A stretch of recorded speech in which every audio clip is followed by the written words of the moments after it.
ನನಗೆ ನನ್ನ ತಾಯಿ ತಂದೆ ಹೋದ್ಮೇಲೆ ತಿರ್ಗಾ ನೀವೇ ತಾಯಿ ತಂದೆ ಆಗಿ ನಿಂತಿದ್ದೀರಾ. ನನ್ನ ಮೊದಲನೇ ಮಗಳು ವಿತನ್ಯ ಈ ಸರಿ ಪಾದಾರ್ಪಣೆ ಮಾಡ್ತಾ ಇದ್ದಾಳೆ. ನಿಮ್ಮೆಲ್ಲರ ಆಶೀರ್ವಾದ ಅವಳ ಮೇಲೆ ನಿಲ್ಲಿ ಅಂತ ನಿಮ್ಮನ್ನೆಲ್ಲ ಕೈ ಮುಗಿದು ಕೇಳ್ಕೊತೀನಿ ನಾನು ಯಾವಾಗಲೂ.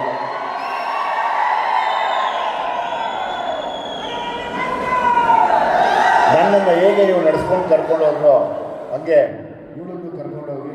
ಇದಾದ್ಮೇಲೆ ಇನ್ನೊಬ್ಬರು ಬರ್ತಿದ್ದಾಳೆ, ಅವ್ರದ್ದು ಸಿಟಿ ಲೈಟ್ಸ್ ಅಂತ ಬರುತ್ತೆ. ಅವತ್ತು ನಾನು ಹೇಳ್ತೀನಿ, ನಮ್ಮ ಕರೆಸ್ತೀನಿ, ಅವತ್ತು ನಿಮ್ಮೊಟ್ಟಿಗೆ ಮಾತಾಡ್ತೀನಿ. ನನ್ನ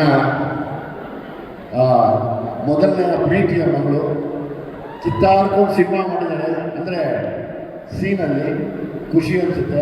ಆಲ್ ದ ಬೆಸ್ಟ್ ಅಮ್ಮ. ನಮಗೆ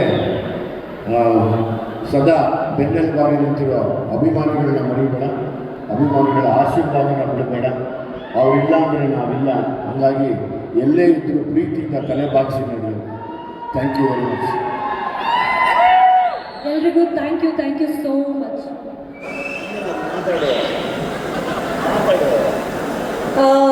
ಸಿಕ್ಕಾಪಟ್ಟೆ ಖುಷಿ ಆಗ್ತಾ ಇದೆ ಎಲ್ಲ ಮಾಧ್ಯಮದವರು ಹಾಗೆ ಇಷ್ಟು ನಮ್ಮೆಲ್ಲ ಅಪ್ಪನ ಪ್ರೀತಿಸುವಂತಹ ಎಲ್ಲ ಪ್ರೀತಿಯ ಅಭಿಮಾನಿಗಳಿಗೆ ನನ್ನ ನಮಸ್ಕಾರಗಳು. Thank you so much. ಈ ಪ್ರೀತಿ, ಈ ಖುಷಿ, ಜೋಶ್ ತುಂಬ ಪಾಸಿಟಿವ್ ಅನಿಸ್ತಾ ಇದೆ. ಜೋಶ್ ಜಾಸ್ತಿ ಆಗಿದೆ ನಮಗೂ ಕೂಡ. ಎಲ್ಲರಿಗೂ ಕೂಡ ಇದೇ ರೀತಿ ನೀವೆಲ್ಲರೂ ಸಪೋರ್ಟ್ ಮಾಡಬೇಕು, ಮಾಡ್ತೀರಾ ಅಂತ ನಾನು ಅಂದ್ಕೊಂಡಿದ್ದೀನಿ. ಅಪ್ಪನ ಜೊತೆಗೆ ನಾನು ವಾಚ್ ಆಗ್ತಿದ್ದೀನಿ. ಹಾಗೆ ನಾನು ಫಸ್ಟ್ ಡೇ ಹೇಳ್ದಂಗೆ ಫಸ್ಟ್ ಡೇ ಜಡೇಜ್ ಸರ್ಗೆ ಹೇಳಿದ್ದೆ, ಸರ್ ನೀವು ನನ್ನ ಅಣ್ಣನ ಥರ, ನನ್ನ ಬ್ರದರ್ ಥರ ಅಂತ. ಸರ್ ನೀವು ಥ್ಯಾಂಕ್ ಯು ಸೋ ಮಚ್. ನನ್ನ ಬಿಗ್ ಬ್ರದರ್ ಅವರು. ತುಂಬ ಖುಷಿ ಆಗುತ್ತೆ ಸರ್ ನಿಮ್ಮ ಜೊತೆ ವರ್ಕ್ ಮಾಡಿರೋದು. And Satyaprakash uncle and Hemanth ಅಣ್ಣ ಸಾರಥಿ ಫಿಲ್ಮ್ ಬ್ಯಾನರಲ್ಲಿ ನಾನು ಕೆಲಸ ಮಾಡ್ತಾ ಇರೋದು ನಂಗೆ ತುಂಬ ಖುಷಿ ಆಗುತ್ತೆ.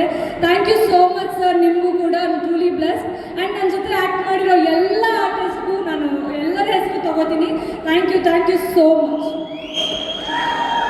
ನನ್ನ ಜೊತೆ ಎಲ್ಲರ ಪಾದಕ್ಕೂ ಹೋಗ್ತಾರೆ, ನಮಸ್ಕಾರ ಮಾಡೋಣ.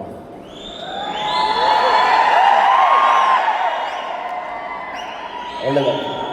ಇದನ್ನು ನೀಟಾಗಿ ಆಯೋಜಿಸಿದಂಥ ಹೇಮಂತ್, ಪುನೀತ್, ಹರ್ಷಿತ್ ನಿಮಗೂ ಕೂಡ ಥ್ಯಾಂಕ್ಸ್ ಹೇಳ್ತೀನಿ. ಇಡೀ ಪೊಲೀಸ್ ತಂಡಕ್ಕೆ ನನ್ನ ಧನ್ಯವಾದಗಳು ಸರ್.